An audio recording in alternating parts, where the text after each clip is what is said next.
உயிர்மெய் எழுத்துக்கள். இப்போ தமிழில் மொத்த எழுத்துக்கள் இன்னைக்கு எத்தனை அப்படின்னா 247.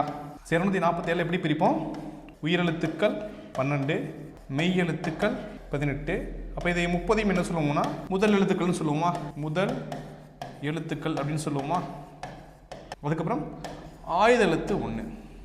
ஆயுத எழுத்து பார்த்தீங்கன்னா 1. இப்போ 31 இருக்குது.